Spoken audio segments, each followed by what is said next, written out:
And of course, I'm thankful for Faux Pelini, the internet personality we talked about last week, who can still bring it day after day. You know, Faux Pelini is a mysterious man. He's hard to track down. After all, he's the parody account of the former Nebraska head coach Bo Pelini. But Faux is real. His nearly 300,000 Twitter followers proves that. And I'm glad to say we have Faux Pelini on the phone right now in a Sports Lite exclusive. Faux, thanks for joining us. Is this the first time you've done a phone interview? You know, I've done phone interviews before a few times, but I would say that this is by far the most recent one I've done. Why this show? Why now? Well, it's always been a dream of mine to be on Sports Lite. You know, as a kid growing up, you know, every kid dreams of being on a show like Sports Lite, and it's just really a dream come true. Yeah, we get that from a lot of people.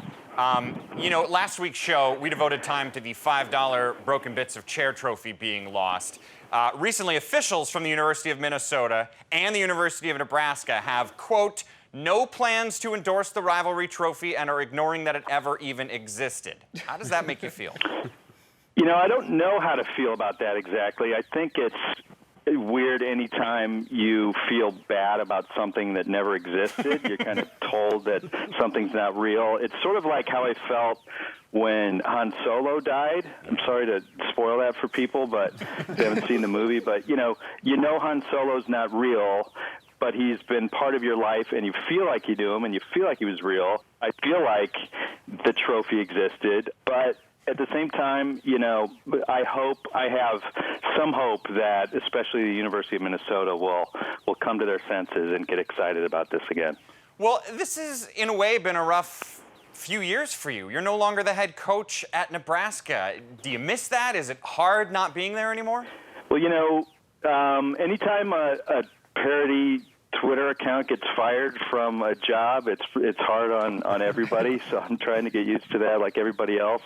But it's, you know, I'll always love Nebraska, and I'll always watch Nebraska games. So I feel like, you know, I can make my own small contribution by being sort of a ghost of Bo Pelini, watching, monitoring, and observing what's still going on in Lincoln.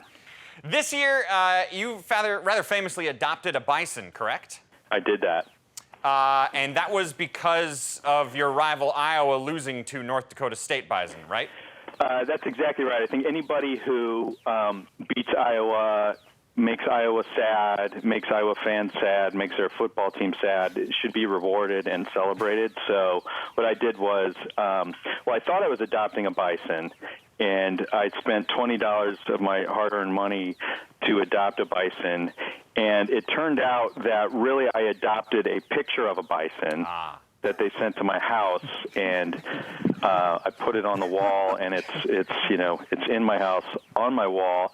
I'm not sure the bison knows that I'm its father, but I do own a picture of it, and it only cost me $20, which really feels like a ripoff now that I'm talking about it. Let's do some word association. I'll say a word, you say whatever word or phrase comes to your mind. Sound good? That sounds great. Okay. Referees. Very, very bad people who want to take the fun out of everything in the world. The Pope. The Pope. The best friend that I've never met. Jordan Westerkamp's mustache. Jordan Westerkamp's mustache it's a gift to mankind. It's amazing. It belongs in a museum. Ndamukong Suh. Ndamukong Suh is my real best friend. He's my actual best friend. Mike Hall. I'm sorry? Mike Hall? Mike Hall. Not sure who Mike Hall is. The guy you're talking to. That's all right. Not ringing a bell. That's fine.